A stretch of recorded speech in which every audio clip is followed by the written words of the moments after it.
Ici, chaque pixel raconte une histoire. Bienvenue dans C'est des rétros, le podcast qui replonge au cœur des légendes du jeu vidéo.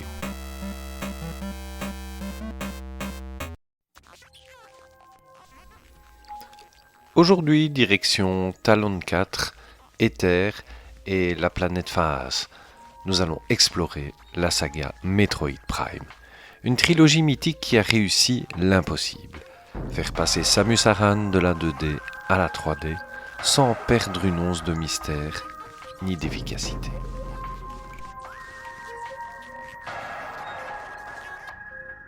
Carnet de bord de Samus Aran pour la Fédération Galactique. Glissez-vous dans l'armure d'une guerrière de l'espace. Alerte, le virus Metroid a muté. Votre arme, 4 viseurs pour traquer tous vos ennemis. Toute la galaxie est menacée. Metroid Prime. Ils attaquent. Découvrez le pack exclusif Nintendo GameCube.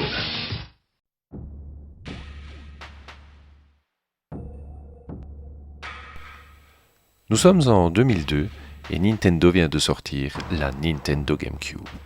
Le public attend un nouveau Metroid, mais personne n'imagine ce qui va suivre. Le studio américain Retro Studio, jusque-là inconnu, va signer l'un des plus grands chefs-d'œuvre de la console et même de tout l'univers du jeu vidéo. Car Metroid Prime n'est pas un simple FPS, c'est une expérience sensorielle. Tout commence par une mission de reconnaissance sur une station orbitale abandonnée. Samus y découvre les ravages du Phazon, une substance extraterrestre mutagène. En suivant sa trace, elle atterrit sur Talon 4, une planète luxuriante mais dévastée. La narration est presque muette. Pas de dialogue, pas de mise en scène appuyée. Juste le souffle du casque de Samus. Les notes de Kenji Yamamoto et les fragments d'un passé perdu que l'on découvre via le scan-viseur. Le joueur explore ruines, cavernes, laboratoires, jungle et temples. Chaque recoin révèle un morceau d'histoire, celle d'une civilisation ancienne, les Chozo, déchus par leur propre curiosité. Et à chaque pas, l'ombre d'un ennemi, Ridley. Le gameplay marie tir, exploration, puzzle environnemental via des phases en morphball. Un mode déjà connu dans la saga puisque Samus Aran peut se transformer en boule roulante afin de passer dans des endroits étroits. Les power-ups iconiques, dont cette fameuse morphball, mais aussi les missiles ou le grappin, sont réinterprétés avec brio dans l'espace 3D. Le canon de Samus, le rayon de puissance, qui évoluera en rayon de glace ou rayon à ondes et rayon de plasma. Ces évolutions permettent au fur et à mesure des acquisitions de débloquer des portes jusque-là inaccessibles.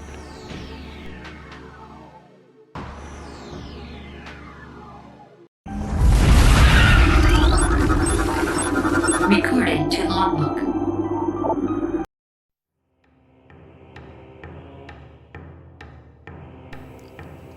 La boule morphing aura, elle aussi, droit à ses améliorations comme la super bombe de puissance, le mode araignée permettant d'emprunter des rails magnétisés et la boule turbo. Une des grandes nouveautés de l'aventure, c'est la pluralité des viseurs.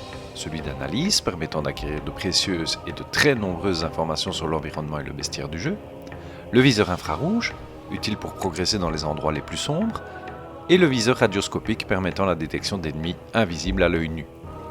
Enfin, plusieurs costumes pour la combinaison de la chasseuse de primes seront disponibles. Le costume Varia, celui de gravité, permettant à Samus de progresser plus facilement dans l'eau, le costume Phazon, ouvrant les possibilités à Samus d'évoluer dans les zones infectées par le fléau Phazon. On comprend donc que ce Metroid Prime n'est pas un simple jeu vidéo, c'est une aventure immersive complète pour cette 6e génération de consoles Nintendo. Le tout dans plusieurs niveaux selon la carte. La frégate des pirates, où commence l'aventure. Ensuite, les mondes de Talon 4.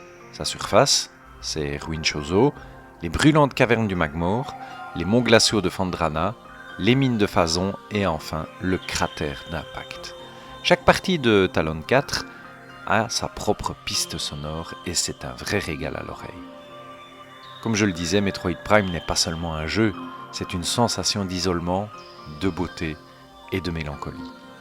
Un voyage intérieur dans l'armure d'une chasseuse de primes. Et pour beaucoup, c'est encore aujourd'hui le meilleur épisode 3D de la saga.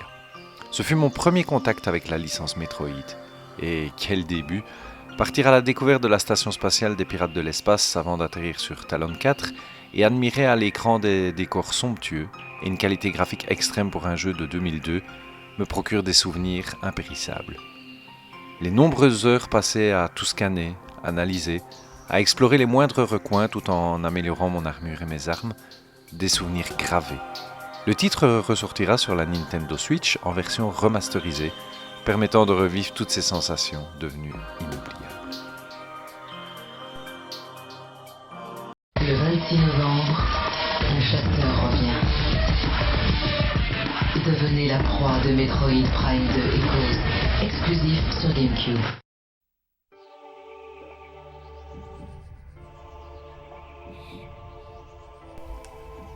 Deux ans plus tard, Retro Studio remet le couvert avec Metroid Prime 2 Echoes. Cette fois, Samus atterrit sur la planète Aether, une planète ravagée par une guerre dimensionnelle. Le concept central est plutôt audacieux. Aether existe en deux versions, le monde de la lumière et le monde des ténèbres corrompu par une énergie maléfique. Cette dualité reprend assez l'esprit A Link to the Past, l'épisode Zelda de la Super Nintendo, mais dans une ambiance plus lourde, plus oppressante. Il y a très longtemps, bien avant que la Fédération Galactique ne soit établie, ou même avant que les Chozo ne disparaissent, il existait un peuple nommé Luminoth. C'était un peuple pacifique et très évolué. Mais un jour, ils décidèrent de se fixer sur une planète providentielle du nom d'Aether. Une planète encore sauvage, peuplée par quelques inoffensives créatures et bénéficiant de paysages magnifiques et propices à l'installation de villes et de temples. Les Luminoth s'installèrent donc sur Aether. Mais un jour, un météore percuta la planète. Les plaines devinrent déserts, les forêts se transformèrent en marécages, certains animaux commencèrent à devenir agressifs. La population Luminoth avait cependant réussi à échapper au pire. Mais alors qu'ils étaient sur le point de quitter la planète, un événement pour le moins étrange les fit rester là où ils étaient. Sortis de nulle part, d'étranges créatures terrifiantes et horriblement cruelles se mirent à semer le trouble sur Aether.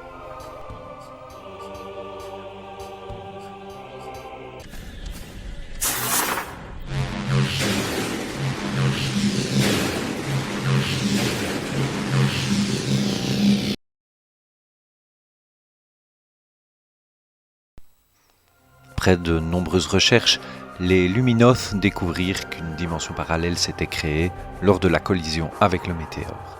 Cette dimension parallèle était la réplique exacte d'Aether, mais en mode ténébreux. Le peuple dominant n'était pas les Luminoth, mais ces étranges créatures cruelles qu'ils appelèrent Inge. Une des deux dimensions pouvait écraser l'autre en récupérant toute l'énergie de la planète. Il apparut rapidement que les Inch souhaitaient détruire la dimension lumineuse pour prendre le contrôle total de la planète. Les Luminoth se firent alors un devoir de se défendre pour empêcher les Inch de polluer la dimension lumineuse et les planètes environnantes. Cependant, les Inch prouvèrent leur supériorité et détruisirent une grande partie des Luminoth, ce qui leur permit de récupérer la plupart des fragments d'énergie de la planète et ainsi d'avoir plus de chances de faire disparaître la dimension lumineuse. Les Luminoth prirent alors une décision. Le plus important était peut-être de survivre, mais l'essentiel était d'empêcher les Inch de gagner la guerre et de se propager sur les autres planètes de l'univers.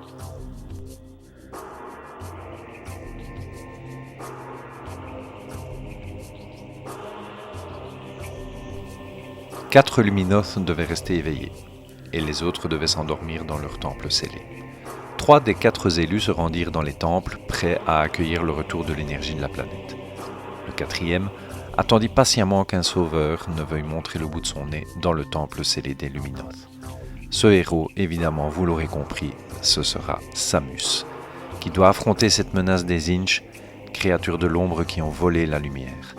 Et dans ce chaos, une apparition déroutante, Dark Samus, un double maléfique né du Phazon. Plus qu'un simple clone, elle devient la métaphore de la corruption intérieure, celle d'une héroïne isolée confrontée à son propre reflet. Metroid 2 Echoes est plus difficile, plus labyrinthique, presque expérimental. On doit sans cesse basculer entre les deux mondes, gérer l'atmosphère toxique du monde obscur et s'accrocher à des zones de lumière pour survivre. C'est exigeant, mais c'est d'une richesse incroyable. L'ambiance sonore, elle, est magistrale. Des bourdonnements, des échos distants, des chœurs inquiétants. On ressent une tension constante, une étrangeté presque spirituelle. Et dans ces silences, Echos nous rappelle que le vrai ennemi de Samus, c'est souvent la solitude. Une magnifique suite pour Metroid Prime.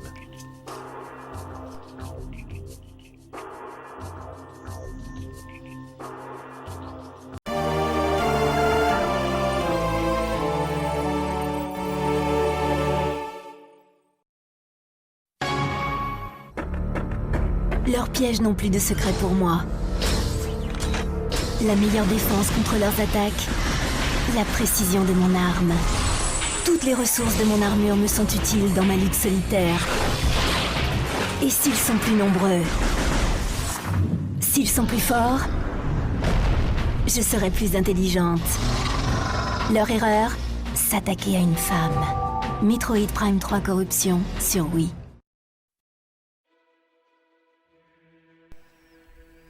Avec la sortie de la Nintendo Wii, Retro Studio et Nintendo concluent la trilogie par Metroid Prime 3 Corruption en 2007. Cette fois, Samus n'est plus seule.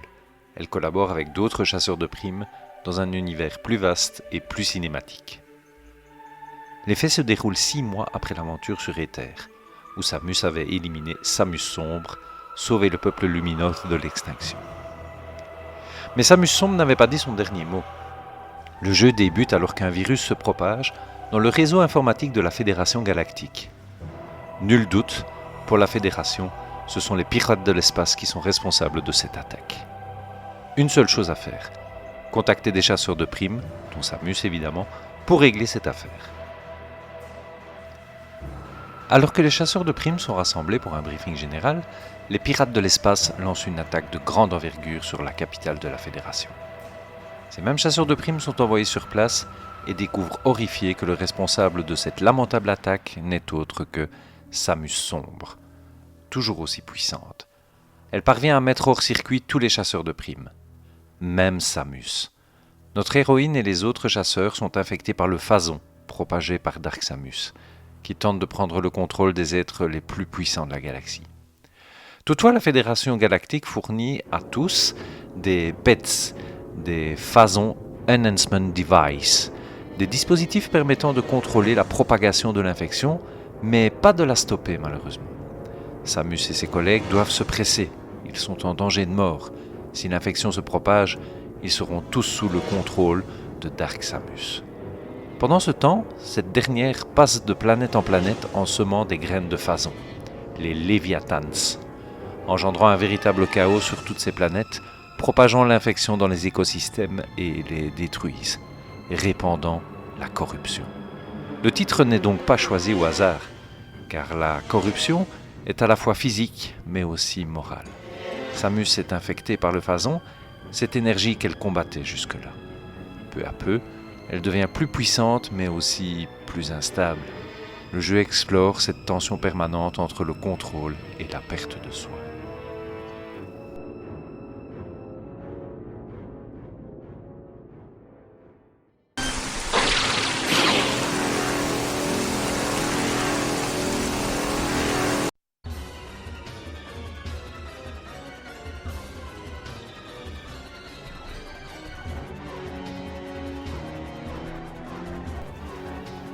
Techniquement, Corruption exploite les commandes de la Wiimote pour offrir une immersion inédite.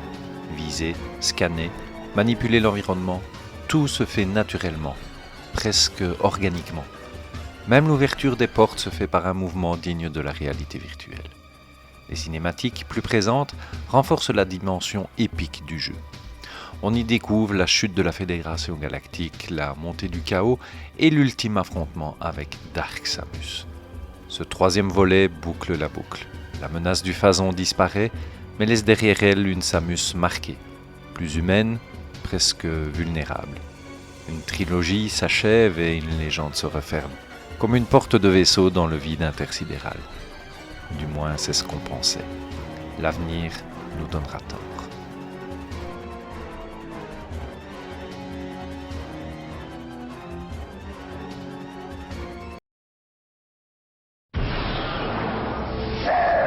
Saleté de chasseur de primes. On n'a pas idée de s'attaquer à Samus Aran. Fossoyeur X-24, au rapport. Rapport chargé. Ah, c'est bon là. Quand toute la galaxie est à vos trousses, il faut se battre pour rester le numéro 1. Metroid Prime Hunters, le FPS multijoueur en ligne pour affronter le monde entier en Wi-Fi. Sur Nintendo DS.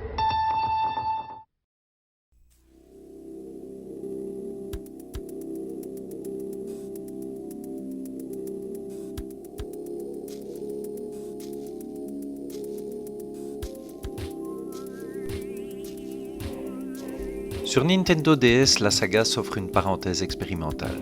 En 2005 sort Metroid Prime Pinball, un spin-off improbable mais grisant.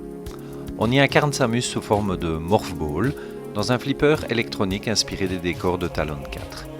Une vraie réussite pour promouvoir l'accessoire Rumble Pack de la Nintendo DS, une cartouche au format de la Game Boy Advance faisant vibrer la console portable.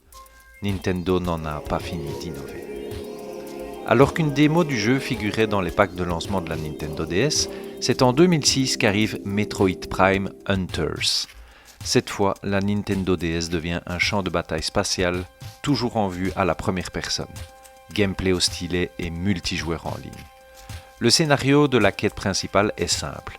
Samus reçoit un signal mystérieux promettant un pouvoir ultime.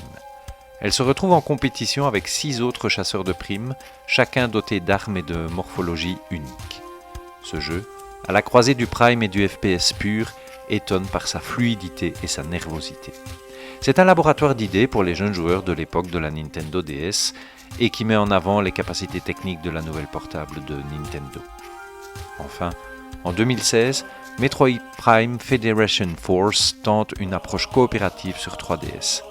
Ce titre est plus léger, plus orienté équipe et il stabilise les fans habitués à la solitude de Samus, qui est absente de cet opus.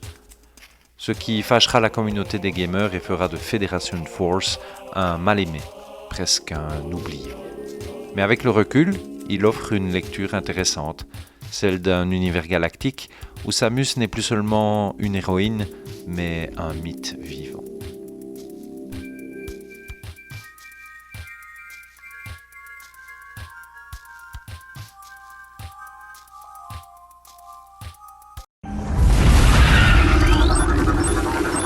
Recording to logbook.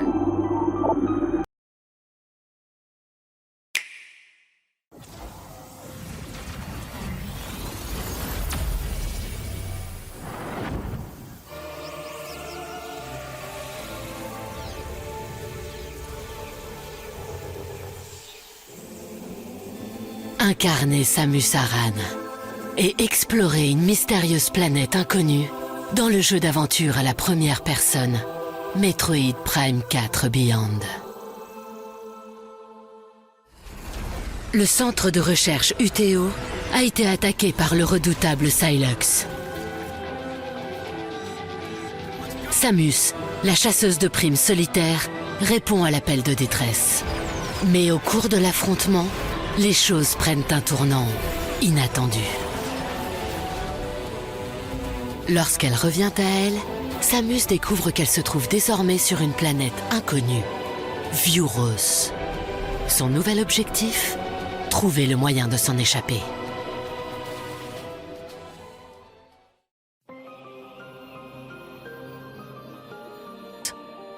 Vuros abrite les ruines d'une civilisation déchue, ainsi que diverses régions, telles qu'une jungle luxuriante, un complexe sous la tempête,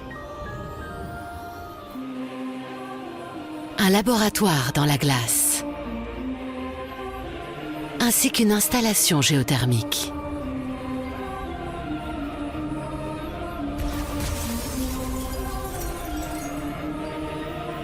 Chaque région regorge de chemins à explorer et de menaces redoutables que Samus devra affronter.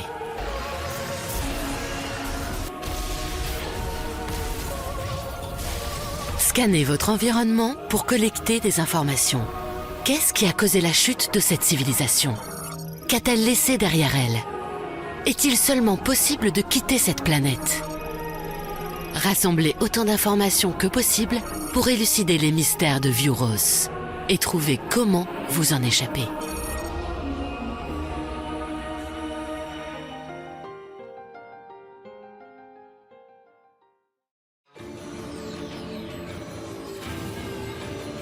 Grâce à son arsenal, Samus peut tirer des rayons d'énergie en rafale ou chargés.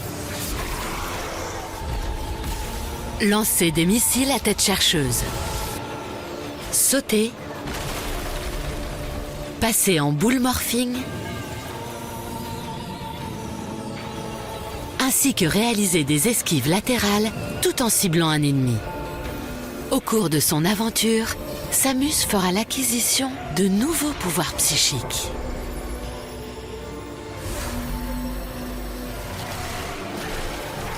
Le rayon de contrôle, par exemple, vous laisse définir la trajectoire de vos tirs, et le gant psychique qui permet de manipuler l'énergie pour activer certains mécanismes.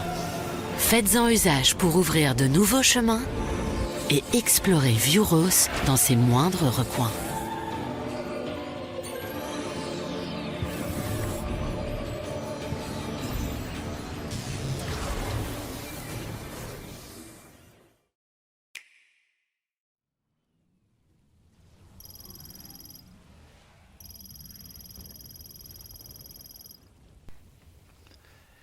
Et puis, en 2017, Nintendo annonce Metroid Prime 4. Un logo, quelques secondes de musique, et puis plus rien. Le projet peine à avancer au fil des années, l'équipe change entre-temps et Retro Studio reprend la main. Les fans attendent patiemment. Ce silence est presque poétique, comme un écho du vide spatial de la saga elle-même. D'ici quelques jours, ce nouvel opus nommé Beyond, qui a dévoilé plusieurs bandes annonces et extraits assez prometteurs, sortira dans les bacs. Nous savons déjà que nous partirons à la découverte de la mystérieuse planète Vuros et d'une civilisation méconnue, les Lamorns. Des amis ou des ennemis? Nous le découvrirons en décembre 2025 sur Nintendo Switch et Nintendo Switch 2. De nouveaux pouvoirs psychiques et de nouvelles capacités vont-elles faire oublier ce temps d'attente interminable pour un nouveau Metroid Prime? Car il est de retour après 18 années d'attente. Mais j'oubliais un autre élément. Un autre ennemi sera présent. Silunx, de prime empli d'une profonde rancune contre la Fédération Galactique et contre Samus. Quel sera son rôle? Encore tant de questions trouveront bientôt réponse. Après toutes ces années d'attente, les impatients seront probablement bien servis. Et quelle sera la place de ce nouveau moyen de locomotion pour traverser la planète? L'apparition d'une moto va-t-elle dénaturer un peu la logique de Metroid Prime? Nous le saurons tout bientôt.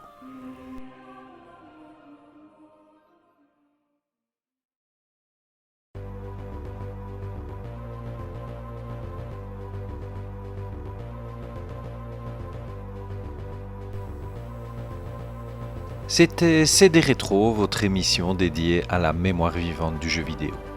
Si vous avez aimé cette plongée dans la désormais quadrilogie Metroid Prime, si vous aussi vous portez de l'intérêt aux aventures de la chasseuse de primes Samus Aran ou d'autres grands noms du jeu vidéo, abonnez-vous sur Spotify ou YouTube Music ou encore sur votre plateforme d'écoute préférée. Rendez-vous dans une prochaine capsule pour parler d'une autre légende du jeu vidéo. À bientôt dans CD Rétro.